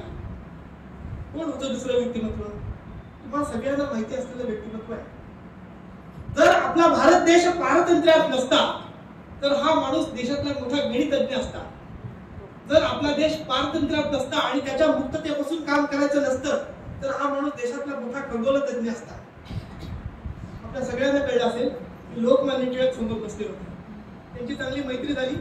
त्यांनी आग्रह केला की तुम्ही पुण्यामध्ये काही काळ राहिलं पाहिजे. तसं काही काळ पुण्यामध्ये त्यांनी वास्तव्य केलं. त्यांनी म्हटलं की तुम्ही आता कायमचे इथेच राहा. विद्वान अशी टाईपची लोक आहेत ना ती आमच्या पुण्यात भरपूर आहेत पहिल्यापासून. त्यामुळे तुम्ही इकडे राहिलात तर तुम्हाला ते अनुकूल होईल. संन्यास धर्म स्वीकारला होता त्याच्यामुळे तिथे राहणं काही शक्य नव्हतं. ते म्हणाले पुढे गेलं पाहिजे. पुढे गेले, महाबळेश्वरला गेले. महाबळेश्वरला ज्या कुटुंबात जोशींच्या उतरले होते तिकडे एक लहान मुलगी होती. लहान मूल प्रिय असतं सगळ्यांना, पण ही रात्री अपरात्री रडायची, रडून झोप कोण करून टाकायची, सगळ्यांना अप्रिय झाली होती. साधू संन्यासी काय काय करू शकतो आणि त्यांनी काय काय केलं पाहिजे. माझी ध्यानधारणा असते, मला वेगळी खोली पाहिजे, मला हातसडीचे तांदूळ पाहिजे, मला गोमातेचं दूध पाहिजे. हे जे आपल्या डोक्यात आहे ना ते कुठेतरी आपण कधीतरी काढून टाकलं पाहिजे. हा संन्यासी म्हणतो कसा, मला काय काम असतं. तुम्हाला भरपूर काम म्हणण्याची तुम्ही लोक आहात, त्यामुळे तुम्हाला तिच्या रडण्याचा त्रास होत असेल आणि तुमची रात्रीची झोप पडत असेल तर रात्रीच्या वेळेला तुम्ही माझ्याकडे इलाज ठेवत जा. मी काही तसा गाठ झोपत नाही, ध्यानधारणा करत असतो. माझ्या मांडीवरती ठेवीन किंवा माझ्या बाजूला ठेवून घेईन. त्या मुलीला सांभाळण्याचं काम पण स्वामीजींनी त्या तिथे असताना केलं. पुढे कोल्हापूरला गेले. कोल्हापूर म्हणजे संस्थानिक थोरल्या महाराजांची ज्या 2 गाड्या झाल्या त्यापैकी एक गाडी.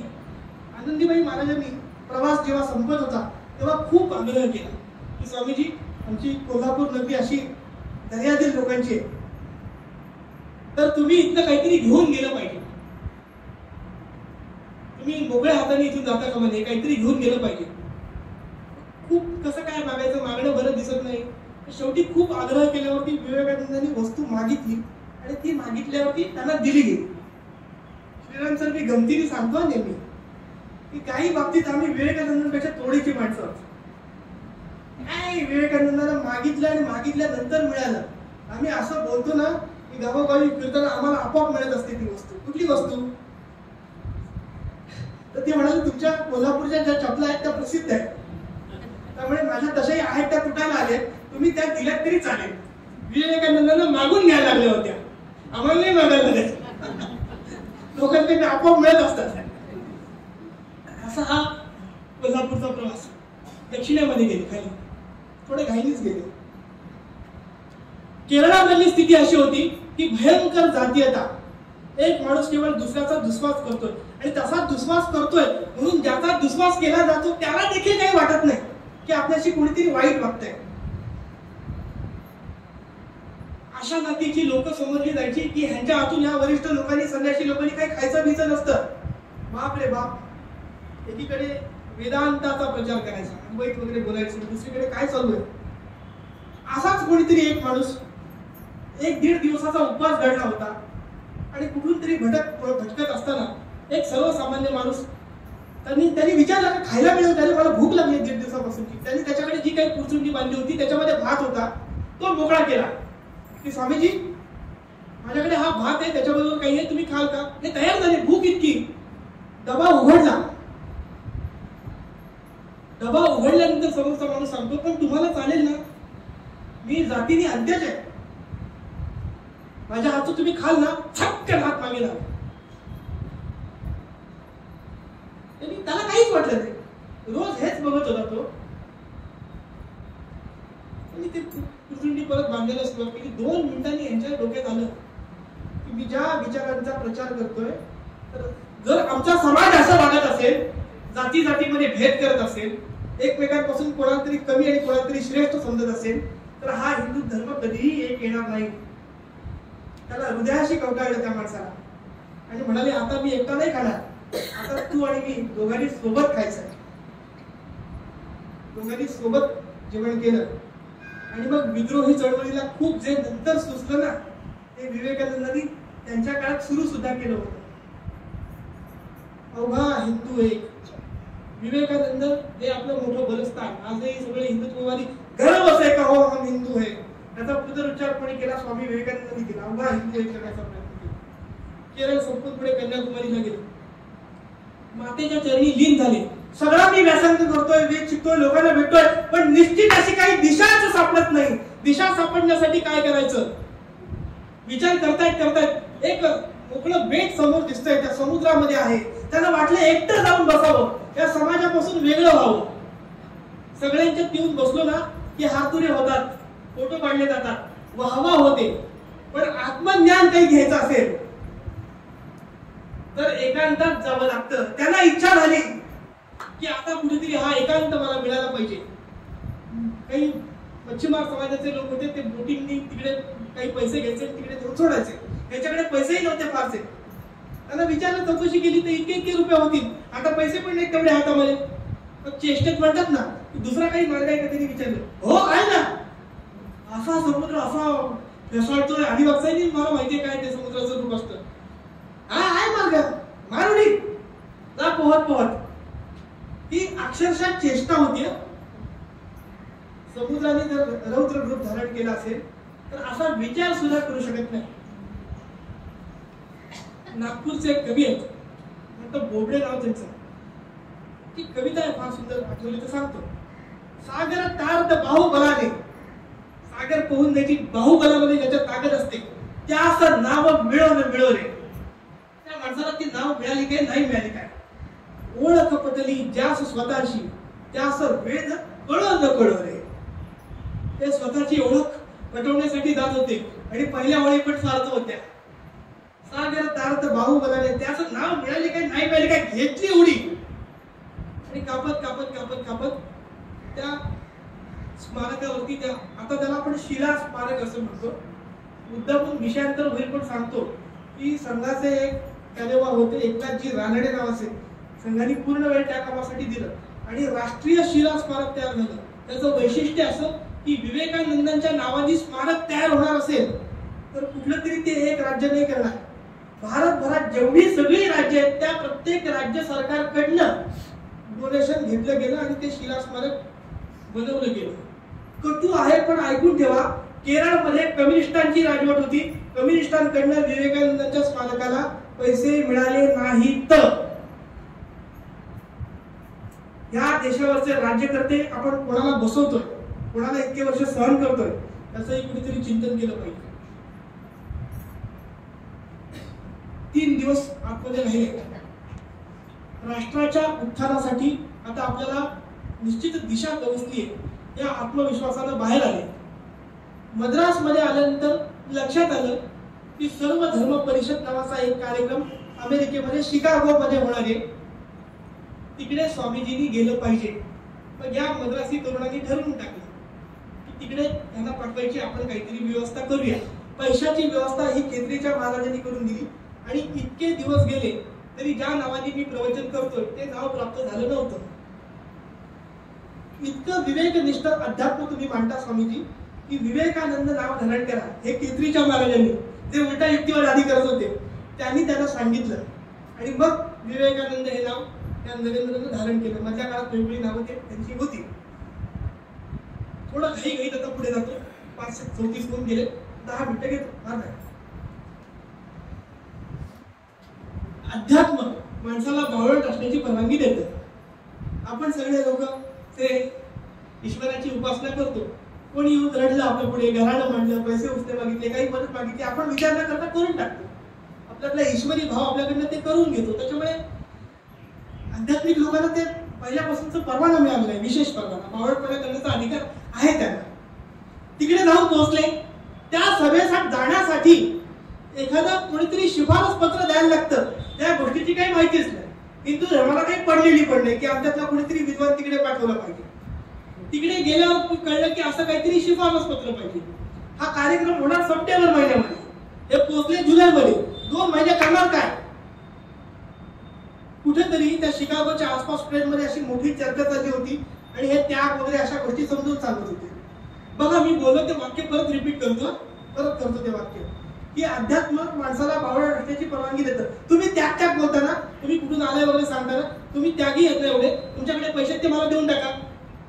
त्या ट्रेन मधला एक माणूस म्हणाला, यांनी काय लोकांचं पाकिट होतं ते देऊन टाकलं. आता पैसेच नाही त्याची स्थिती. जग ज्याला वंदनीय मानतं असा व्यक्ती शिकागोची थंडी सहन न झाल्यामुळे आणि राहायला पैसे नसल्यामुळे जिथे आपण कचरा टाकतो अशी जी उभी पेटी असते त्याच्यामध्ये स्वतःचा देह टाकला आणि रात्र जीव जगवण्यासाठी त्या माणसानं घालवली. मग त्या सर्व धर्म परिषदवाल्यांकडे गेल्यावर कळलं की तुम्हाला असा काही प्रवेश मिळणार नाही, शिफारस पत्र पाहिजे. त्याला काही नॉर्म्स टर्म्स असतील, त्या पूर्ण करणाऱ्या व्यक्तीने शिफारस केली पाहिजे. तसं तुमच्याकडे नाही, त्यामुळे तुम्ही इथून परत निघा. 2 महिने होते. त्यांनी ठरवलं काहीतरी व्यवस्था होऊ शकेल. मग त्या शिकागोमध्ये जगणं कठीण होत होतं. मग प्रश्न पडला, इथे जगायचे तर पैसे नाहीत. मग कोणीतरी सांगितलं बोस्टन नावाचं एक बाजूला शहर आहे, तिकडे जाऊन राहा, तिकडे जरा कमीच सोय होईल तुमची. मग परतीच्या प्रवासामध्ये एक सांबक नावाच्या स्त्री होत्या, महिला होत्या. त्यांना कळव आली या माणसाची की लांबून कुठून तरी आलाय, हिंदू धर्माचा अभ्यासक दिसतोय, सज्जन माणूस दिसतोय, त्याची काहीतरी आपण सोय लावली पाहिजे. म्हणून त्या म्हणाल्या की माझ्या घरी येऊन राहा. म्हणजे कसलंच काही नक्की नव्हतं. त्या बाईची ईश्वराच्या रूपाने येऊन कृपा झाली नसती तर राहण्याचे देखील वाद्य होते. ते कळलं लोकांना की पेहराव कसा आहे. भगवी वस्त्र परिधान केली आहे, एक फेटा आहे, अखंड वस्त्र आहे, एका रंगातलं वस्त्र आहे आणि माणूस छानपैकी गप्पा गोष्टी करतोय. कोणीतरी तो फोटो काढला आणि स्थानिक वृत्तपत्रामध्ये प्रसिद्ध केलं की सांबक मॅडमच्या निवासावरती असा भारतीय पाहुणा या कपड्यातले येऊन राहतो आणि काही गप्पा गोष्टी वगैरे करतो. अक्षरशः गावामध्ये सर्कस आल्यावरती की सर्कस बघायला लहान मुलं जातात ना कुतूहलाने, तसा हा बाबाजी आहे काय प्रकार असं बघायला माणसं गंमत म्हणून यायला लागली. बाई नाही त्याचा थोडा त्रास वाटायला लागला. पण माणूस मुलगा विद्वान आहे, विद्वान असला तरी सगळ्यांची गप्पा गोष्टी करतो. एवढा सगळा प्रवास केल्यानंतर पण हे बाल्य आहे ना ते गमवलं नव्हतं. हे विवेकानंदांचं वैशिष्ट्य. हसायचे, खेळायचे, गप्पा करायचे. भगवी वस्त्रांचे सेट कमी होते म्हणून कधी कधी त्यांचे कपडे पण त्यांना घालायला भाग पडले. पाश्चिमात्य राईट नावाचे हार्वर्ड मधले एक प्राध्यापक होते की जे मॅडमच्या ओळखीचे होते. त्यांनी बोलवून घेतलं. ह्याला प्रश्न पडला की ह्या पोराशी जाऊन मी बोलू काय. त्याचा लौकिक ऐकून माहिती, हा कुठेही बसतो, काही खातो पितो, विनोद करतो, हसतो. आणि आपण अभ्यास करणारे लोक पीएचडी होल्डर, आपण कसं असं वृक्ष असलं पाहिजे.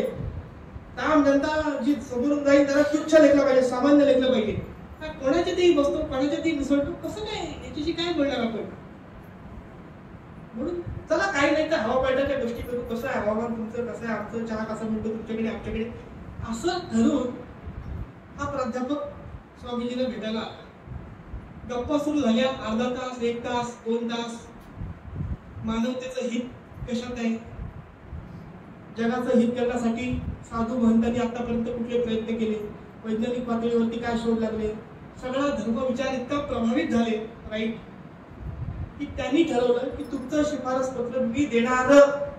नुसतं शिफारस पत्र दिलं नाही तर त्या शिफारस पत्रामध्ये मुद्दामून उल्लेख केला की अमेरिकेतल्या सर्व विद्वानांचा एकत्रित सगळ्यांचा मिळून असलेला व्यासंग हा तराजूच्या एका बाजूला आणि विवेकानंद नावाच्या माणसाचा व्यासंग हा एका बाजूला, असं जर तागडीत एका टाकलं तर विवेकानंदाचं पडद जड होईल. इतका हा माणूस विद्वान आहे, त्याला प्रवेश दिलाच पाहिजे. त्याचा मला पुढे येतो. 2 महिने दरम्यानच्या काळातले गेले होते. अनेक मित्र त्यांचे त्या ठिकाणी तयार झाले. सर्व धर्म परिषदेची प्रत्यक्ष तारीख हा झगडा आहे 11/9चा. 11 सप्टेंबरचा झगडा आहे, लक्षात घ्या. काय झालं 11 सप्टेंबरला? शिकागोची धर्म परिषद झाली. आणि दुसरी गोष्ट आठवते कुठली झाली? बोला बरं पटकन. श्रीरंग संत म्हणाले ऑक्सफोर्ड नाही, जवळ आहात तुम्ही. जसं आपण नेहमी ऐकतो 9/11, पण ते 11/9 आहे. 9/11 ही अमेरिकन पद्धत झाली. ते पहिले महिना लिहितात, मग तारीख लिहितात, म्हणून 9/11, पण आहे 11 सप्टेंबर. तर हा 2 विचारधारांमधला संघर्ष आहे. आपण स्वामी विवेकानंदांची परंपरा सांगणारे 11/9 वाले आहोत. आणि आम्हाला जे तत्वज्ञान पटत नाही ते आम्ही हल्ले करून उद्ध्वस्त करून टाकू, हे तत्वज्ञान सांगणारी ओसामा बिन लादेनची परंपरा आहे. आपण काय करू शकतो? आपण ओसामा बिन पण होऊ शकत नाही, आपण विवेकानंद पण होऊ शकत नाही. आपण कोणाची तरी पाईक नक्की होऊ शकतो. आपण कोणाचे पाईक व्हायचं हा निर्णय मात्र आपल्याला निश्चितपणे घ्यायचा. अक्षरशः वक्तृत्व स्पर्धा असतात मुलांच्या, आणि मुलं कशी नवीन मुलं असतात तशी घाबरलेली असतात ना, तसे अक्षरशः भेदरून गेले होते, घाबरून गेले होते. अरे काय बोलता तुम्ही? घाबरलेले, चक्क घाबरलेले. पद्धत अशी होती की पहिल्या दिवशी सगळ्या धर्माचे जे काही प्रमुख विद्वान होते त्यांनी आपल्या धर्माचा थोडक्यात परिचय करून द्यायचा, 5-7 मिनिटं बोलायचं, इतकंच काम आहे. आणि प्रत्येकाला नंबर दिलेले असायचे. मग आधी श्रीराम बोलतील, नंतर समीर बोलतील, नंतर अमुक बोलतील, अशा पद्धतीने सगळं चालू होतं. ह्यानं सांगितलं की 2 झाल्यावर तुम्ही नाही माझा नंबर नाही, माझी तयारी नाही, थोडं मागे टाक, थोडं मागे टाक. असं करत एखादा लहान मुलगा कसा भेटतो आणि म्हणतो नंतर बोलूया, तसं करत स्वतःचा नंबर मागे मागे मागे मागे टाकत होते. अक्षरशः अख्खा दिवस संपत आला आणि जो पण आयोजक आहे त्यांनी दम मारला. आता मात्र संधी नाही बाबा, आता जाऊन पुकारल्यानंतर बोलला तर ठीक आहे, नाहीतर संधी मिळणार नाही. का घाबरले होते? दिवसभर इतके विद्वान येऊन बोलत होते, आपला धर्म इतक्या प्रभावीपणे सांगत होते, याला आत्मविश्वासच नव्हता मी काही असं बोलू शकेल. प्रत्येक जण अभ्यास करून येत होता, प्रत्येकाचं काही ना काही लिहिलेलं असायचं, ते शब्द ब्रह्मांड होते. अख्खं जे काही त्यांच्या भाषेचं सामर्थ्य असेल तर ते त्या 5 मिनिटांमध्ये आलेलं होतं. माझा धर्म कसा महान आहे, माझा धर्म कसा श्रेष्ठ आहे, त्यातल्या त्यात माझा धर्म मलाच कसा कळलेला आहे, आणि मी तुम्हाला तो समजावून सांगतो. मी सांगतो म्हणून तुमचं कसं कल्याण होईल, मी आता आलो नसतो तुमचं काय झालं असतं, अशी सगळी मी केंद्रीय चर्चा तिथे चालू होती. मी माझा धर्म माझ्यामुळे हे तुम्हाला मिळत आहे जगाचं उत्तर मिळालं, अशा पद्धतीत जो तो बोलत होता. वाक्य मोठी मोठी पसरलेली होती. अजूनही भारतामध्ये त्या काळात जे अमेरिकेत शिकागोत होतं ना तशी व्यवस्था नव्हती. सगळं झाकपाक वातावरण, हजारो लोक एका वेळेला बसलेली, छानपैकी पोडियम होता, पोडियम नीट, कागद नीट तिथे आपल्याला लावता येतील अशी व्यवस्था होती. पोडियम लाईट पण होता त्या काळात, म्हणलं नाही माझ्या मनचं नाही सांगत, तुम्ही कागद ठेवले तर लख प्रकाशात दिसले पाहिजे. लोक कागद घेऊन यायचे, त्यांचं लिहिलेलं भाषण असायचं, त्या लाईटचा त्या लिखित भाषणावरती प्रकाश पडत असेल, पण वक्ता जो बोलत असेल त्याचा कुठेही प्रकाश पडत नव्हता, त्याचा प्रकाश त्याच्याकडेच राहील. सभा दिवस जसा जात होता तशी कंटाळवाणी होत चालली होती. तो प्रत्येक जण स्वतःबद्दल बोलत होता. माझ्यामुळे कसं तुम्हाला सगळं आता ज्ञान मिळणार आहे अशी सगळ्यांची मांडणी होती. त्यांच्या शेवटी नाव पुकारलं की हिंदू धर्माच्या वतीसाठी स्वामी विवेकानंद भारतातून येऊन बोलतील. तर भीजभीजच आले, काहीही बोलायचं नक्की नाही. विषय आहे रामकृष्ण आणि विवेकानंद. रामकृष्णांची आठवण झाली. गुरुदेवा आता तूच आहेस, तुझ्याशिवाय आता दुसरं कोणी नाही. तू जी बुद्धी देशील ते मी माझ्या मुखातून आता बाहेर काढेन. स्वतःची सगळी बुद्धी, स्वतःचं सगळं व्यक्तिमत्व बाजूला टाकून दिलं आणि गुरुला शरण केले, नमस्कार केला. आणि आपल्या सगळ्यांना माहिती आहे की माझ्या अमेरिकेतील बंधू भगिनीनो, असा जो एक नादमय वाक्य जे बाहेर पडलं, अक्षरशः टाळ्यांचा कडकडाट झाला. अनेक मिनिटं लोक टाळ्या वाजवत होती. अनेक जणांना आश्चर्य वाटेल की काय एवढं वाक्यात. आपण भारताशी तुलना करतो आणि वाक्याचा विचार करतो तर आपल्याला काही विशेष वाटत नाही. तो एक असा देश आणि असा समाज होता की कोणी कोणाला आपलं बहीण भाऊ म्हणायला तयार नव्हतं. कोणीतरी हजारो मैल लांब येऊन मला बहीण किंवा भाऊ म्हणून हाक मारतं, ही गोष्टच न पटण्यासारखी होती. ती अनपेक्षितपणे समोर उभी राहिली. लोक इतकी उत्फुल्लित झाली, आनंदित झाली की टाळ्यांचा अक्षरशः कडकडाट झाला. मग आता बाकीच्यांसारखे हिंदू धर्माचं जोरकस वैशिष्ट्य मांडलं पाहिजे ना, ते मांडण्यापूर्वी म्हणाले की अनेक ठिकाणी अनेक धर्मांमध्ये विद्वान लोक येतात, चर्चा करतात, हे खूप ठिकाणी होतं, पण अनेक धर्मांचे देशोदेशीचे ज्ञानेश्वर एकत्र करण्याची कल्पना ज्या आयोजकाला सुचली त्यांना मी वंदन करतो. अर्धे आयोजक पहिले खिशात गेले की हा स्वतःच खरं नाही करत आहे, आपण जे करतोय ना त्याला पण हा दाद देणारा एक उमद्या स्वभावाचं हे व्यक्तिमत्व आहे. मग जगभराच्या ज्ञान परंपरांचा सन्मान करत करत हिंदू धर्म इतक्या शिताफीनं त्याचा परिचय करून दिला. शिव महिम्न स्तोत्र जे आहे, रुचिनाम वैचित्र्यात, काही लोकांना माहिती असेल शब्द, त्याच्या पुढे जो श्लोक आहे तुम्हाला अख्खा मुखोद्गत नाहीये, पण त्याचा अर्थ तो तिच्या भाषणात उल्लेख करून समजून सांगितला की तुम्ही काय, मी काय, हे काय, आपण सगळे प्रभूकडे जाणार आहोत, ईश्वराकडे जाणार आहोत. तुमचा आणि माझा धर्म त्याच धर्मासाठी आहे, आपण त्याच्याशी एकनिष्ठ राहूया. कोणी तुच्छ नाही, कोणी हीन नाही, कोणी कमी नाही, पण मी देखील कमी नाही, हे उच्च राहणं जगासमोर या व्यक्तीनं मांडलं. नंतर विवेकानंद नसतील तर श्रोतेच राहणार नाही अशी स्थिती तयार झाली. अक्षरशः भरपूर भाषण त्या महिन्याभरात त्यांची झाली. दीर्घकाळ जगभरात फिरून अमेरिकेमध्ये, इंग्लंडमध्ये, युरोपामध्ये शेकडो ठिकाणी त्यांची व्याख्याने झाली. मी मगाशी उल्लेख केला तसा की काय होता संकल्प की माझी परमप्रिय भारत माता तिचा भूतकाळ विसरून नव्या भविष्याकडे बघते आहे, हे पवित्र आणि मंगलमय सुरामध्ये आपण जगाला सांगूया. आमचा देश प्रगती पथावरती जाईल, आत्मविश्वास संपन्न काम करेल, हे कसं सांगेन मी तर अत्यंत पवित्र वृत्तीनं आणि मंगलमयतेनं सांगेन. त्यासाठी विमानं पाठवून नाही सांगणार, भीतीच्या छायेखाली ठेवून नाही सांगणार, अणुबॉम्बचे शोध लावून आमच्याकडे ते आहे, नीट नाही ना ऐकलं तर तुमच्यावर टाकू, अशी भाषा वापरून नाही सांगणार. हे जे स्पिरिट विवेकानंदांच्या आचरणातलं, बोलण्यातलं होतं ना, ते अन्य कोणाकडेही नव्हतं. म्हणून आपल्या धर्माची पताका वेगवेगळ्या देशांमध्ये त्यांनी अत्यंत समर्थपणे मांडली आणि आपल्या देशामध्ये परत आली. वेळ खूप कमी आहे, त्याच्यामुळे कथा भागात बऱ्यापैकी पुढे होतो. पुन्हा देशभर भाषण वगैरे सुरू झाली. महिलांविषयक दृष्टिकोन कसा होता तर मी साधू संन्यासी आहे, मी फक्त परमार्थाकडे जायचा मार्ग घेईन असं नाही. भगिनी निवेदिता इथे आल्या होत्या.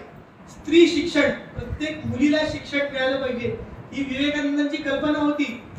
त्यासाठी ते प्रचार प्रसार करायचे, इतक्या पातळीवर करायचे. एखादा प्रचारक काम करतो ना, घरी जायचे लोकांच्या, त्यांना काय म्हणतो आपण, त्यांना तयार करायचे की तुमची मुलगी शाळेत पाठवी, त्याला तुम्ही तयार व्हा. आणि एवढंच नाही, मी जी सभा घेईन आणि जेव्हा विचारीन तर तुम्ही उभं राहून सांगा की माझ्या मुलीला मी शाळेत पाठवणार आहे. तुम्ही तसं केलं ना तर बाकीचे लोक पण तयार होतील.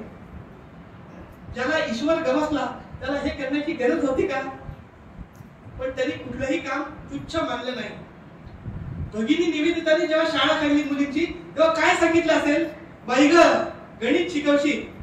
पण भारतीय मुलींना अनेक प्रकारची दुःख असतात आणि सुख कमी असतं, म्हणून दुःखाचा भागाकार कसा करायचा आणि सुखाचा गुणाकार कसा करायचा हे तू नीटपणे शिक. सोनाकाजीला वेश्यावस्तीमध्ये स्वामीजी जायचं ठरवून टाकलं की मी त्या बायकाला पण भेट देणार.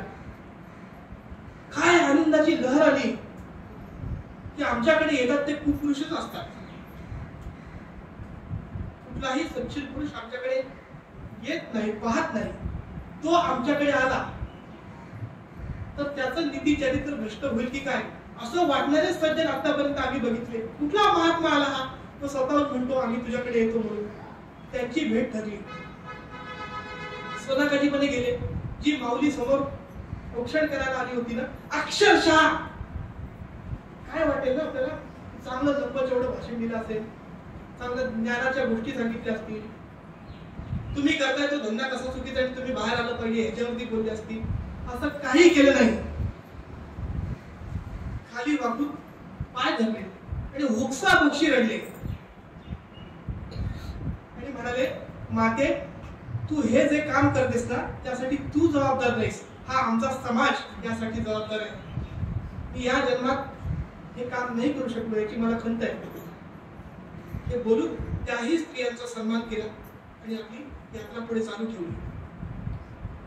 प्रत्येक माणूस आपला करून घेण्याचा प्रयत्न केला, पण एक वेळ अशी आली होती की कधीतरी पुढच्या पिढीवरती, नवीन लोकांवरती हे काही करू शकतील हा विश्वास ठेवून स्वतः काम थांबवायला लागतं. अनेक मोठ्या लोकांना ते कळतच नाही. स्वामीजींच्या गुरूंना 50 वर्षाचं आयुष्य लाभलं. ह्याला माहिती होतं की मी हे सगळं, शेवटी मानवी आयुष्याच्या काही मर्यादा आहेत, आपण किती काळ खेचायचं, आपल्याला जेवढं आवश्यक होतं तेवढं आता आपण केलेलं आहे, आपण स्वतःहून आता थांबलं पाहिजे. कुठेतरी नोंद करून ठेवली होती पंचांगावरती की ह्या तारखेला आपण आपलं काम थांबवायचं. शेवटच्या दिवसापर्यंत काम करत होते, प्रवचन करत होते, लोकांना शिकवत होते. आणि जो दिवस आला 4 जुलै 1902, वयाची अवघी 39 वर्ष झालेली असताना स्वतःचा देह परमात्मा चरणी लीन करून स्वामीजींनी आपला अवतार कार्य संपवलं. अशी बातमी सगळीकडे पसरायला लागली, सगळीकडनं लोक यायला लागली. भगिनी निवेदिता लांब होत्या, त्याही आल्या. सगळ्यांना सांगणं, सगळ्यांना समजवणं, ईश्वरी कार्य या कामासाठीच आले होते, 40 वर्षात काम केलं, निघून गेले. ते आता तुम्हाला आणि मला हे सगळं ऐकताना ठीक वाटतं. बरोबर आहे, असं होऊ शकतं. ज्ञानेश्वर माऊलींची उदाहरणं वगैरे आपण देऊ शकतो. हे सगळ्यांसाठी ठीक आहे हो, पण ते त्यांनी जेव्हा देह ठेवला ना, त्यांची आई जिवंत होती. बाकी सगळ्यांना सांगू काय सांगायचं ते त्या मातेला कोण सांगणार? कोणीतरी ते धाडस केलं.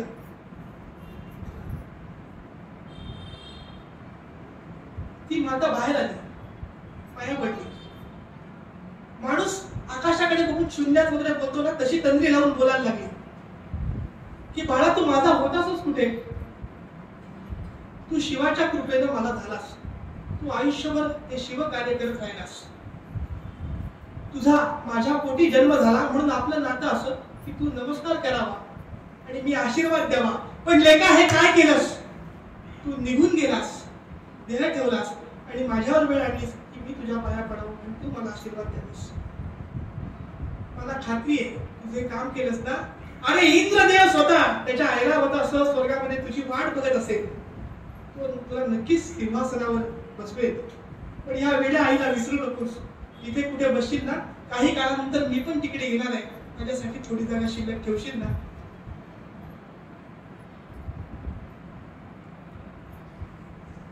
भगिनी निवेदिता ना त्यांचे चादर वापरलेली स्वतःकडे ठेवावी अशी इच्छा होती. आजूबाजूचा समाज म्हणाला नाही ते त्यांनी वापरलेली असते, तसं करून चालत नाही, ती अगदी अर्पण केली गेली. तुम्ही म्हणा योगायोग म्हणून. अग्नी पेटल्यानंतर त्या चादरीचा एक तुकडा त्या चितेपासून पृथक झाला आणि निवेदिता जिथे बसलेल्या तिकडे उडत उडत उडत तो त्यांनी हृदयाशी कवटाळला आणि त्यांच्या खोलीमध्ये गेला. किती करुणामय प्रसंग आहे, आपण करू तितका करुणामय आहे. 1-1.5 तास बोलल्यानंतर दुःखाचं सावट ठेवून मला या प्रवचनाची सांगता नाही करायची. महापुरुषांची चरित्र का ऐकायची? तर आपण त्यांच्याकडनं काहीतरी ऊर्जा घेतली पाहिजे, काही चांगले संस्कार घेतले पाहिजे. ते आपल्या परीने आपल्या मुलांवरती आपल्या घरामध्ये केले पाहिजे. आपला आचार त्यामुळे बदलला पाहिजे. ती या मागची प्रेरणा आहे.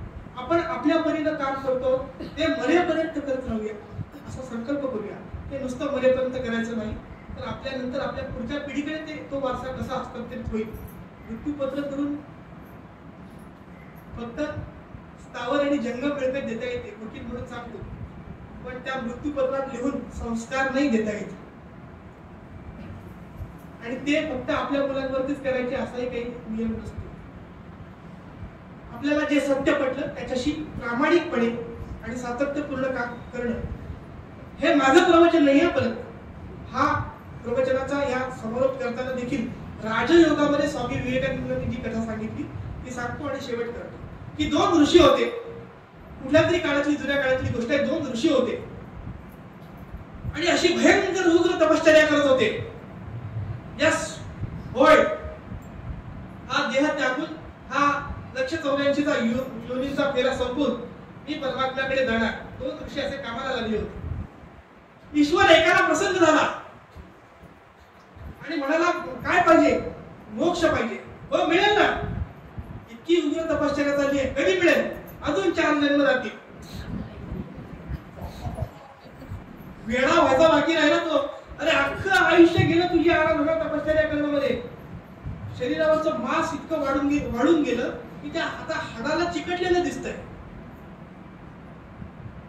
पोट नावाचा अवयव जो आपल्या सगळ्यांना पटकन दिसतो, चेहरा दिसण्याआधी पोट दिसतो, तो पोट नावाचा अवयव दिसतच नाहीये. आयुष्यात सुख समाधान असं काही जे काही म्हणतात, देहाचे भोग असे अनेक वर्षात भोगलेले नाहीये. इतकं सगळं करून काय म्हणतोस, अजून 4 जन्म? तो वेळा व्हायचा फक्त बाकी राहिला होता. दुसऱ्या बाजूला दुसरा ऋषी तशीच तपश्चर्या करतो. देव त्यालाही प्रसन्न झाला. काय पाहिजे? मोक्ष पाहिजे. कधी मिळेल? काही नाही, ते बाजूला झाड दिसतंय, त्या झाडावर जेवढी पानं आहेत तेवढे जन्म झाले की मोक्ष तुला नक्की. आता विचारांमधल्या सकारात्मकतेचा फरक बघा आणि तो आपल्या आत्मसात करण्याचा प्रयत्न करा. दुसरा ऋषी आनंदाने नाचायला लागला. म्हणजे देवाने ऍक्सेप्ट केलं, देवाने स्वीकारलं की मी ज्या रस्त्यावरून चालतोय, ज्या मार्गावरून चालतोय तो मार्ग बरोबर आहे. मला सातत्यपूर्ण माझी चाल कायम ठेवली पाहिजे. ती चाल मी त्या वृक्षाची पानं तोपर्यंत चालू ठेवली तर मला जे मनात आहे तिथपर्यंत मी निश्चितपणे पोहोचू शकतो. आणि ती उपनिषदांमधली गोष्ट अशी सांगते की त्यांनी हा विचार करून नाचायला सुरुवात केली. परमात्म्यानं त्याच क्षणाला त्याला मुक्तीचं द्वार मोकळं करून दिलं. आपल्या सगळ्यांना देखील ईश्वरानं असंच मुक्तीचं दार मोकळं करून द्यावं, त्यासाठी आपल्या उपासनेतलं सातत्य आपण गमावता कामा नये हा विवेकानंदांचा विचार आपल्या समोर ठेवतो आणि आपली रजा घेतो. सियावर प्रभू रामचंद्र की जय.